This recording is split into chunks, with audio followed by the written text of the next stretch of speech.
Greetings, family. Welcome to the AstroLove podcast. I'm AngelLove. And I'm AstroQueen. And we're so happy to be here today. How about you, Ain't Crystal? Are you okay? How about you, Crystal? AstroQueen, aka AstroQueen. That's your real name. My spiritual name. Listen, it doesn't matter, you know, like Hey, names have vibrations. It matters, but you know, your real name is Crystal. You know, crystals have a high energy. It's so true. So you know, facts. We both got original energetic names. Yeah, like you're Angel. Angel. Well, it's Angela, but short. Yeah. It's Angel. Comes from Angel. So yeah, you know. Yeah. Okay. Yeah. Let's start that again. So yeah. But welcome everyone. You get to know our real names, and that's fine. We weren't hiding it. We weren't hiding it anyway. I wasn't hiding it. It's just we have our kind of like everyone has like a stage name or radio or podcast name. Yeah. And that's kind of and that's our spiritual names as well. So you know we do that via numerology and add up the numbers and all of that stuff and what energy we want to put out there into the universe. So you know, AngelLove, you know.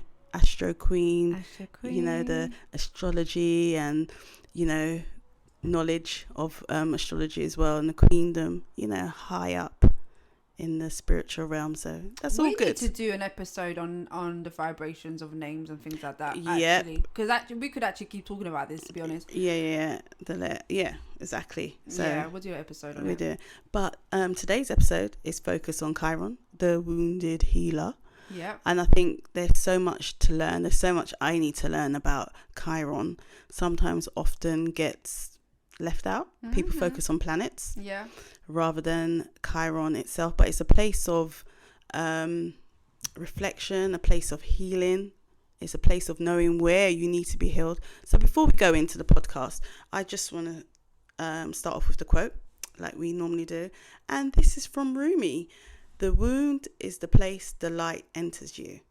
And I thought that was nice, short and sweet, and kind of sums up what this podcast is about with Chiron. And it's a place of looking at where Chiron is in your natal chart and looking at the type of wound that each of us has and how we can heal that wound. And I think it's important in knowing yourself, and actually bringing out the kind of your inner gifts, because the healing is and actually acknowledging where you need to heal yourself. Out of that comes so much information, so much richness.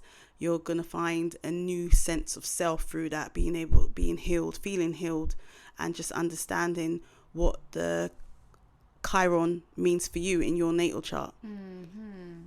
Good timing considering it's Pisces. Exactly. It works really, really well in terms of its Pisces season. Yeah. So I'm going to start a little bit. So Chiron's found on the 1st of November 1977 by Charles T. Coal. And the term wounded healer, which I looked up, came from Jung. So he kind of coined the term wounded healer, and it's somehow got into I believe it's just the term what is called Chiron now is nicknamed aka the wounded healer.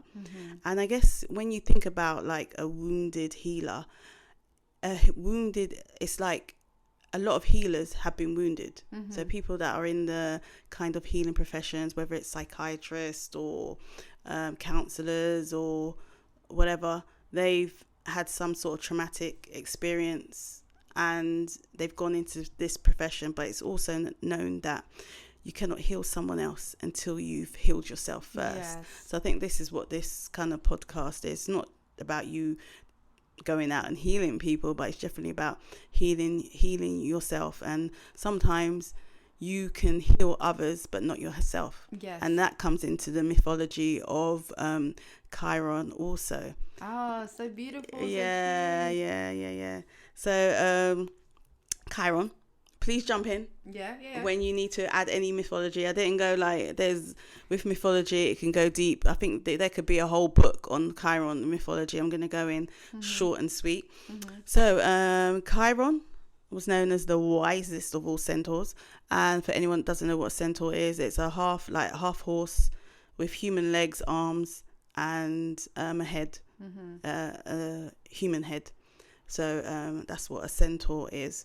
And he was the teacher of Greek heroes such as Jason, Hercules, Achilles. And Chiron was well versed in things like medicine, music, prophecy, and hunting. And he was raised and educated by Apollo, the sun god. The sun god, and his sister Artemis. So they were twins. Mm-hmm. Yeah. So soon after Chiron's mother, Philaera, I don't know her name. Philaera. She was like embarrassed or disgusted by him, the way he looked. So he looked different. So he's half human, half animal. Did Amethyst look human? More like Apollo had more of a human form. Yeah, I think so. So she didn't like the way her child came out and was very shameful and disgusted. And Chiron's basically orphaned, and Apollo found Chiron and took him under his wing. And between Apollo and Artemis, they both taught him the art of music, archery, medicine, and prophecy. So that's how he was nurtured. And I think Chiron, when found, so Chiron's dad is Kronos, and which is Saturn, and the mum is Uranus, and Chiron was found between Saturn and Uranus, which really like makes kind of sense when they found like this place between both of them. And Chiron was found between Saturn and Uranus. When he was discovered, Okay, because he's actually a comet, isn't he? He's not an actual planet. He's a comet. Yeah. I suppose that's what makes him different from the rest of the planets. Maybe that's why he doesn't get mentioned as much. Yeah. Or noticed as much. So both Artemis and Apollo. So Artemis is kind of like the moon, related, like a planet that's related to. So I take that like to be like the mother, and Apollo is the sun. So take that to be like towards the father. So they were the mother and father figure to Chiron. And obviously the moon is associated in astrology with our deepest parts of ourselves that can't be easily described with words, and it represents our spiritual nature and subconscious mind and unseen things that dictate our actions. And with the sun represents our sense of self and our identity, and its placement in our birth chart can indicate our confidence and our self-esteem, our soul's purpose, vitality and life force. So, and our energy levels to do with health and well-being. So with Chiron, he got his healing abilities from Artemis and Apollo. They taught him, and Chiron was kind of like immortal.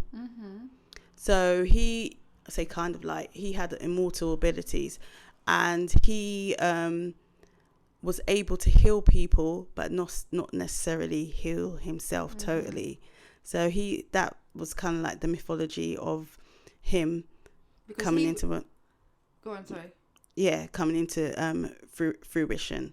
He was wounded by basically one of his pupils. You mentioned Hercules accidentally wounded him with a poisoned arrow. And he survived. He survived because he was immortal. But he couldn't heal the wound. No. Right. Okay. So that's where I get the kind of like immortal, because he couldn't heal himself. But he can heal others. And that's like same, I guess, with a lot of healers.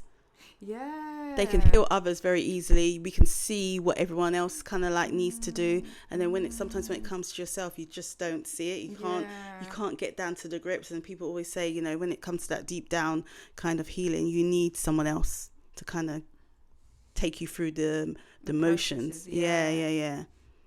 So Chiron's suffering and his inability to heal himself made him known as the archetype of the wounded healer.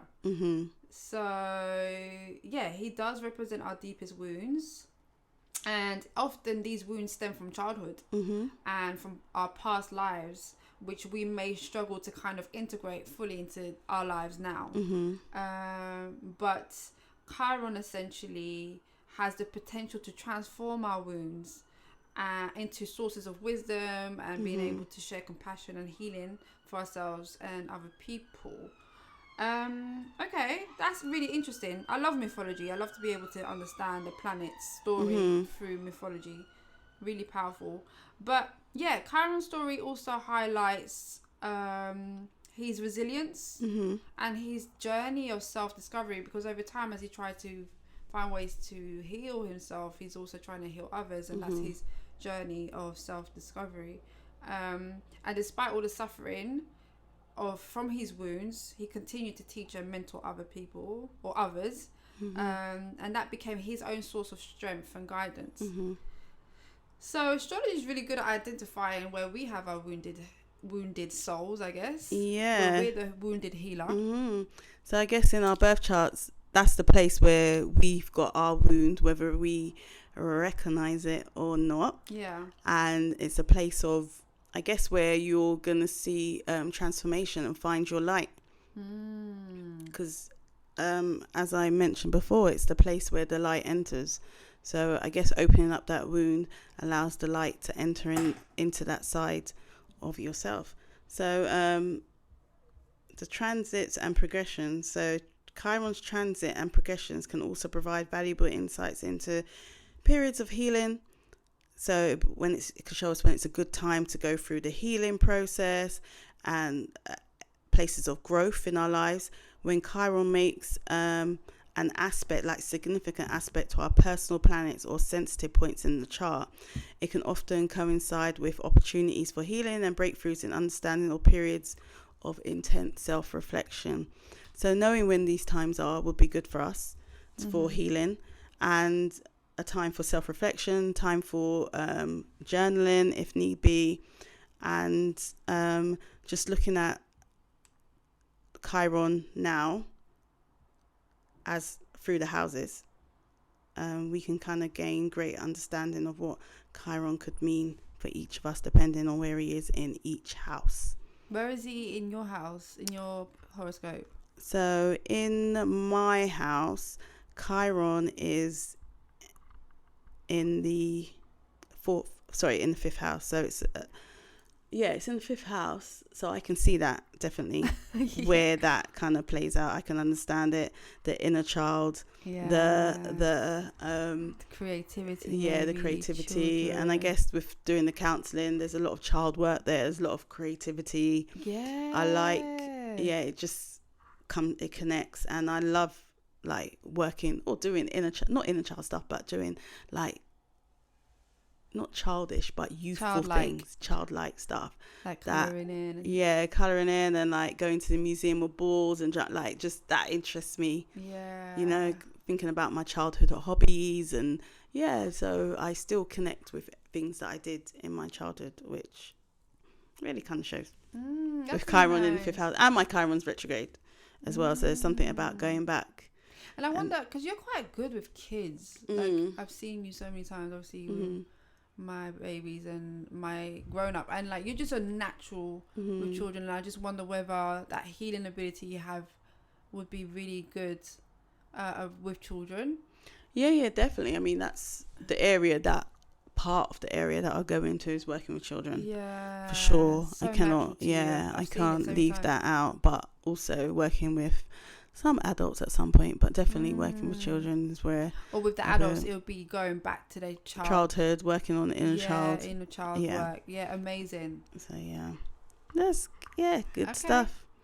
So do you want to do the first half? Let's do that. Let's do it that way. Okay. That will work nicely. So for the first house, for if you've got Chiron in the first house, so it's a like self-acceptance. So healing Chiron in the first house means that you should begin to embrace and accept and nurture a positive self-image. So it's about the self, it's about the body, and practice self-love and compassion. So don't be hard on yourself, and you have those healing words of affirmations. Recognizing that what you consider your flaws are part of what makes you unique, and I think that's important. To feel unique. Like it's not a flaw, it's a quality that can be. It's kind of like a superpower. I would say your flaws are like your superpowers. It's just that you look at them as like, these are not great. But once you embrace them and work on them, they're gonna become great because you put the time in. Some people are born naturally with something that they that they're really good at, and there's other things that they're not good at, and these are the times where you got to actually put in the work. And I guess we're not, as young people, when we're children, we're not like given that time or encouraged to work on the things that are not so great. We kind of like where we're good at, it gets the biggest praise, but we're not congratulated for the things that, okay, you're not so great. Well, you're not as good there. That's amazing. Let's really work on this. You're going to be so like uplift people about the things that they're not so well versed in, or it doesn't come naturally to them. And it's like we're like living in a kind of upside down world, and I guess it kind of holds us back. Everyone. The way we're taught, the way we're brought up, the way we think, that's that. So let me finish off the first house.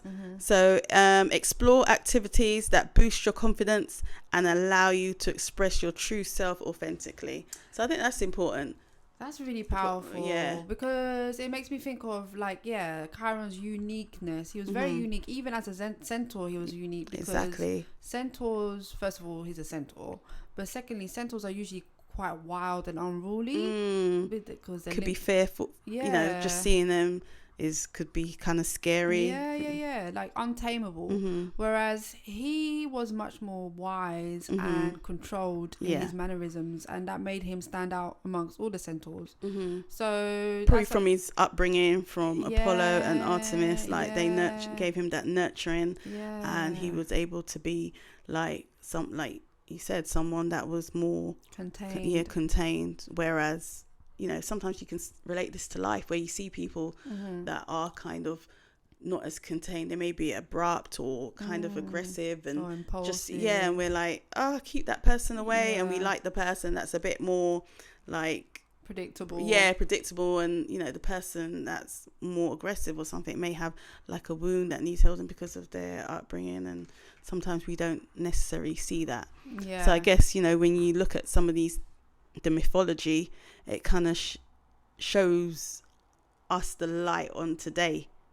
Like it's still relevant to today, what we think of. 100%. And this is a great reminder to embrace your uniqueness, especially you guys if you got Chiron in the first, because that's going to be quite strong. The first house is the most powerful house in the zodiac.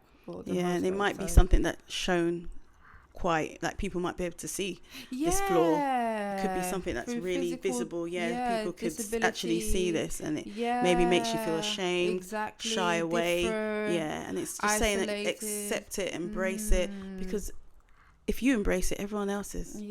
Or the people that you love, or the ones that need to be around you, are gonna embrace it. You're so right, because this could actually be present in the sense that somebody might have a very deep scar on their face. That will provide them with some form of insecurity, or they might have a disability, or like you say, something very prominent that we can all see, but for them it's going to be so loud and so abrupt in their experience. But to embrace it and transmute that into some form of healing for others and themselves. Which it could be, and it's easier said than done. If you was a child and you went through bullying and a lot of negativity around it, then saying that as an adult, embrace it now. You can't just change that easily, but it's something to think about, something to work towards. This is such a deep topic. It is. Good old Chiron. It's the second house.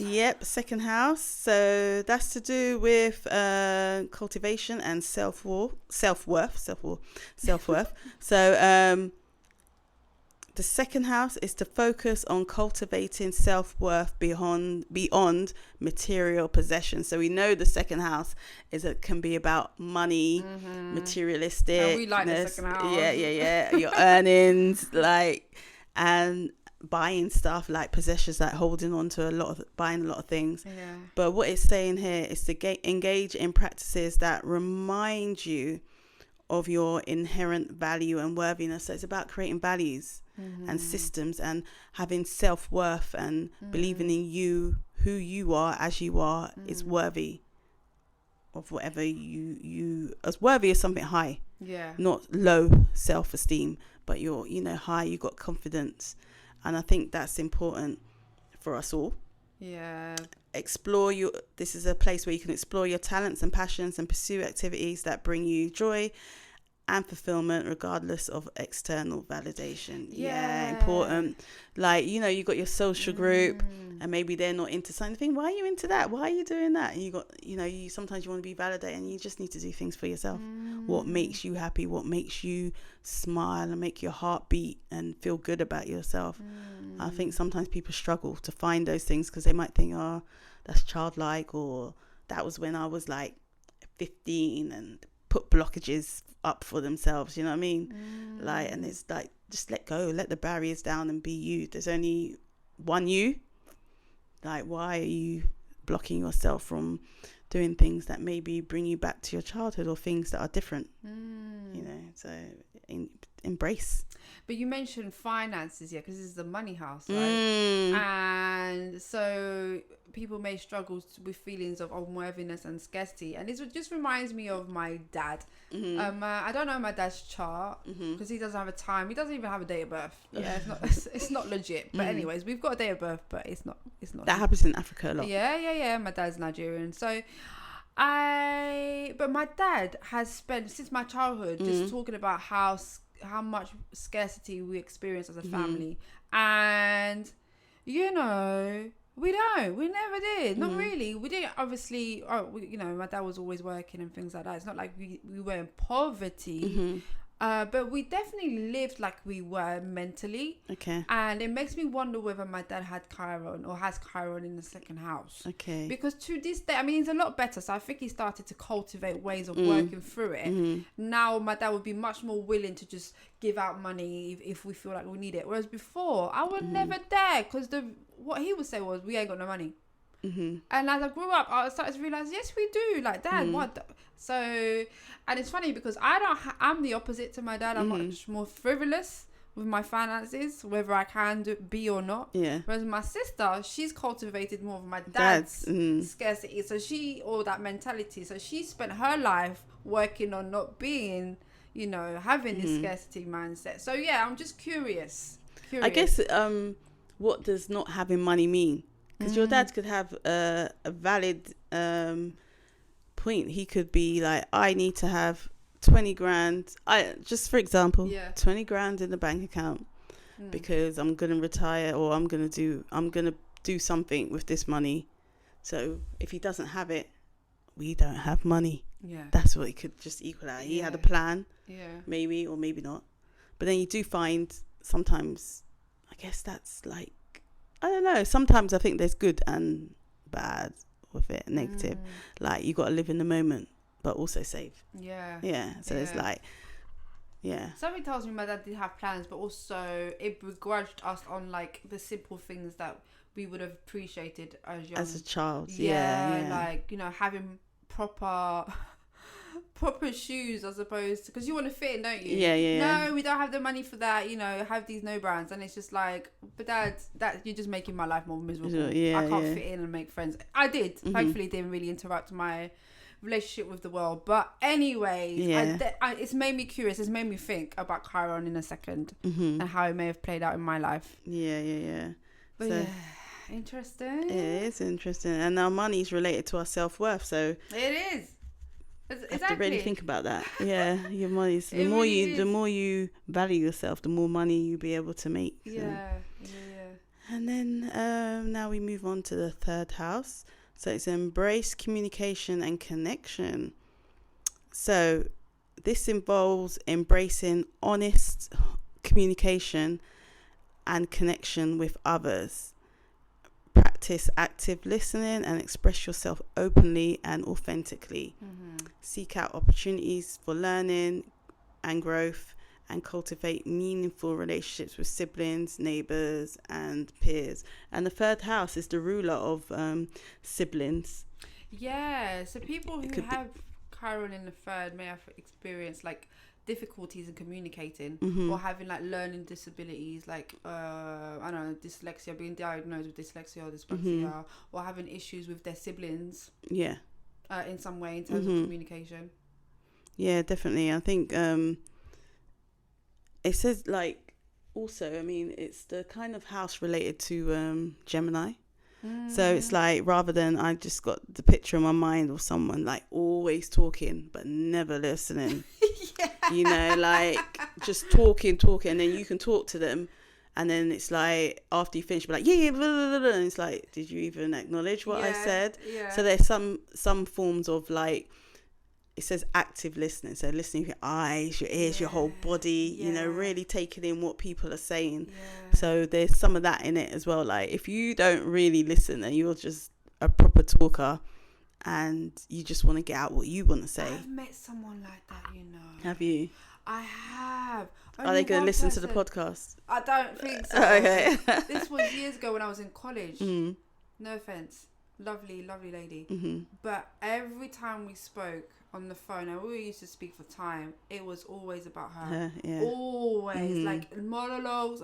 And I remember at the time, my partner was like, when are you going to get off the phone? And I never felt like I could, because everything she had to say was to do with like her own issues. Do you know what I mean? She used you like a therapist. She did. Yeah.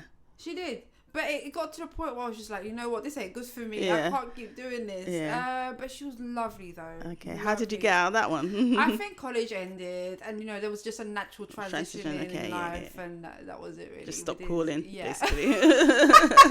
Stop picking up the call. Exactly. Okay. So we move on to the fourth house, and this is to do with family wounds. Yeah. So if you got Chiron in the fourth house, the focus here is to heal any family wounds and creating a sense of emotional security within yourself.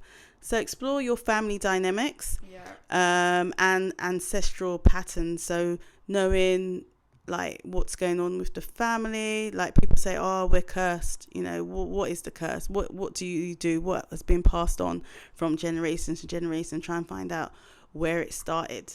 So if you know, mom, grandma, great grandma, yourself, you all kind of like inherited the same sort of pattern. Well, you got to think, okay, where did this start from? If you can't find the start, then you need to be like at the place where, okay, this needs to stop. You can stop it, rather than passing it on to future generations. Yeah, exactly. And with this Chiron in the fourth, you can work towards forgiveness and reconciliation, create a nurturing home environment that supports your emotional well-being and fosters a sense of belonging. Because with Chiron in the fourth, you might feel like you're not a part of the family unit. You might feel like you really stand out, you're like the black sheep. Especially if you want to heal past trauma and no one else is doing anything about it. They'll be looking at you, and then you find that you're healing, you're learning, your outlook is starting to look a bit different, and then there's your sense of belonging, your sense of family changes. Interesting. Very interesting. And then we have the fifth house. So if you got Chiron in the fifth house, this is about reconnecting and creativity. So reconnecting with your creativity and inner child. So engage in creative expression through art, music or writing without judgment or self-criticism. So embrace your playful and spontaneous side and allow yourself to experience joy and pleasure in the present moment. I think that's for everyone. But I guess for me as well, because when I look, so with my Chiron in the fifth house, and it says, you know, music. I was in like WH Smith, and I thought I really want to play an instrument now, but I was like, I haven't got the money right now to pay pay someone to teach me, and I thought I don't have the time. I was gonna say you already do too. But I remember the recorder when I was there. So I saw a book. It was like £1.50. I said, I bought it, and I said, you know what? I've got to get myself a recorder. You are the and listen, I'm going to be using that for my rituals, for music, because the flute is it's part of the family. Mm-hmm. What is it called? The recorder's part of the flute family. Yeah. What are they called? The whistle. No. Blow. No, there's percussions. There's strings. I can't remember. Anyway, yeah, I know what you mean. Someone knows what I'm talking about. Yeah, so it's part of that family, and I used to play the flute at school. Okay. Yeah, but I'm not ready for that yet. But I thought I'd get the recorder and start playing, and yeah. So I got the book. I just need to get the recorder. But definitely, the inner child, going back to maybe wounds that you received when you were little, or through school life, and either you forgot or you didn't you forgot about, and now it's come to you've remembered. But it's all about healing and kind of using like art, music, or writing to kind of help heal yourself, whether it's journaling or having a gong bath, or using the energy of music or artistic expression for healing. And I just want to add also cultivating self-love. Yeah. Because the fifth house is connected to romance as well, and difficulties in romantic relationships. So sometimes Chiron being there can have an impact on your relationship. So cultivate self-love. Okay. In order to work through that as well. Absolutely. And the sixth house. So that is about prioritizing self-care. Mm-hmm. So if Chiron's in the sixth house, you need to prioritize self-care and well-being in your daily routine. So pay attention to physical, mental, and emotional needs, and practice self-discipline and self-nurturing habits. You should try and create a healthy work-life balance, and seek out activities that promote relaxation and rejuvenation. This makes sense. Because Chiron being there, makes them much more susceptible to sickness and just general issues with their health. Yeah. So to cultivate like a healthy routine day to day, like exercise, eating well, and just valuing and practicing self-care could hopefully help to just promote general good well-being. Yeah, and as it's the place of work, it's like if you use that time to just work mentality, and not actually taking time to look and know what your body feels like, know what's going on, eventually it will catch up to you, and then you might have burnout.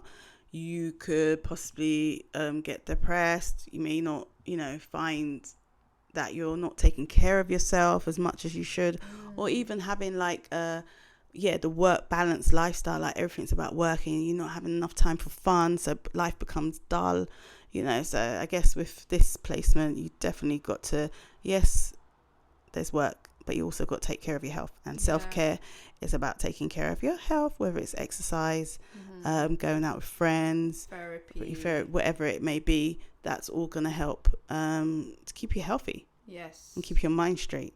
So please do that. And then we can go on. You can take over and do the seventh house. Okay, so Chiron in the seventh. This is the seventh is the relationship house. So relationships, partnerships, and so Chiron being there provides a sense of self-reflection that's needed with relationships with other people. So people may attract partners who reflect their wounds back to them, or who struggle with codependency issues. So healing may involve learning to set healthy boundaries, cultivating self-awareness, and developing balanced partnerships rather than projecting back and forth the issues that they may have. Did you want to add to that? I was going to say, like, if you find that you're attracting the same sort of partner as well, that could be something that healing with Chiron can help change. So if you're always getting a partner that kind of mimics back to you, like your wound or something, or someone that, you know, triggers things within you, then it's showing you that's a place of healing.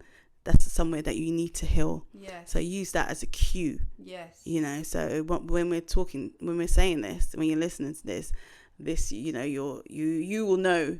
You'll say, yeah, that's me. Yeah, I'm attracted to the same sort of partner. Yeah. And even in certain things like not just like relationships with a man and woman, but friendships as well, because, you know, you might be getting bullied. You find you got bullied at school. Yeah. You're getting bullied at work. Yeah.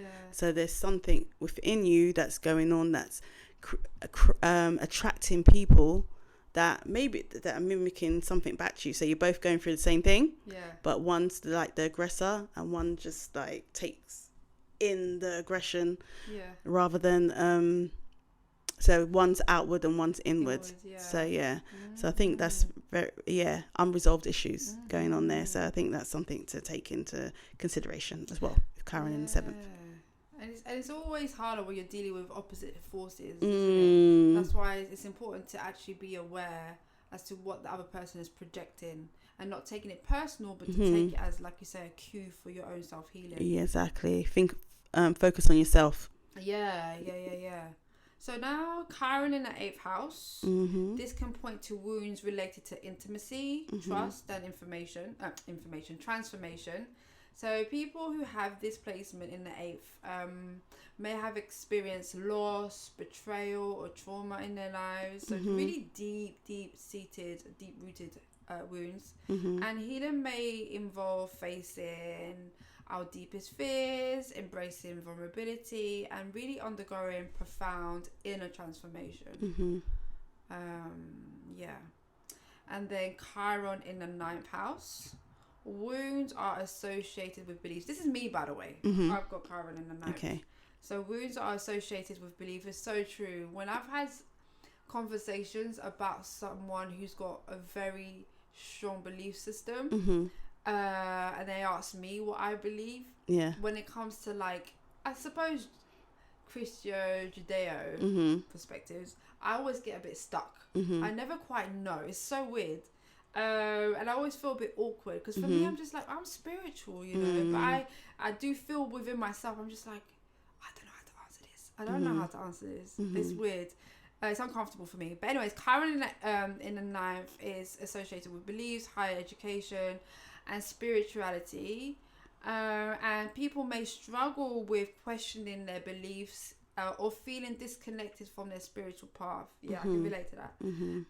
Healing may involve exploring different belief systems, seeking higher knowledge, and finding meaning through spiritual practice. And you know my life. Yeah. This is basically me. Yeah. Always seeking truth and seeking to build a belief system that resonates with me. And I think the most healing place for me is the occult, esoteric, the alternative ways of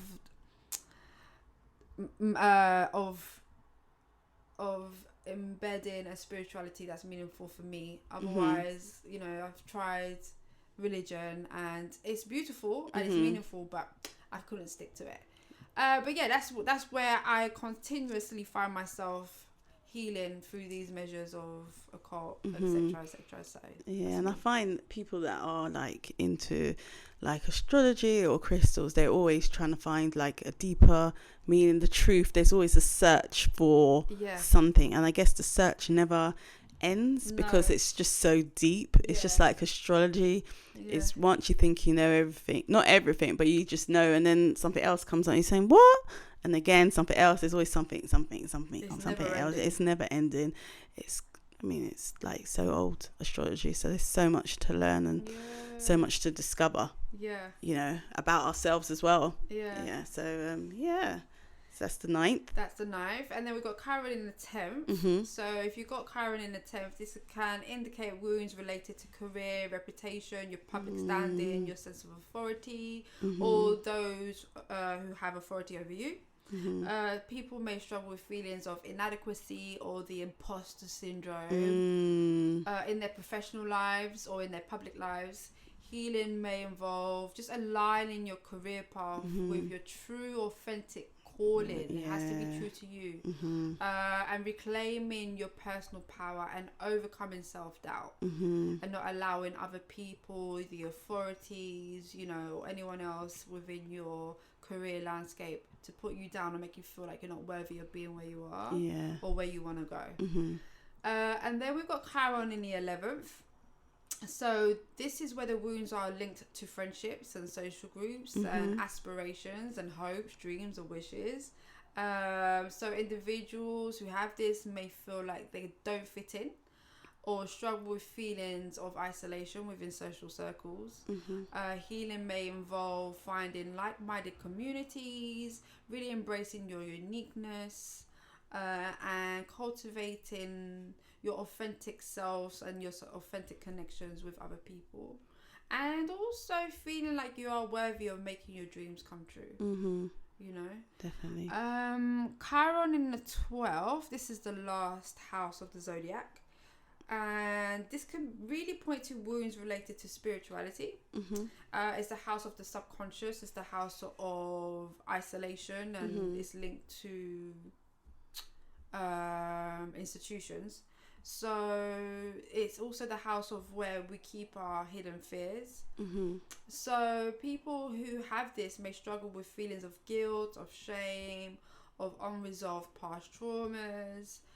So healing can involve exploring the depths of those traumas, as exploring the depths of your psyche, and also practicing forgiveness and self-compassion of yourself for yourself.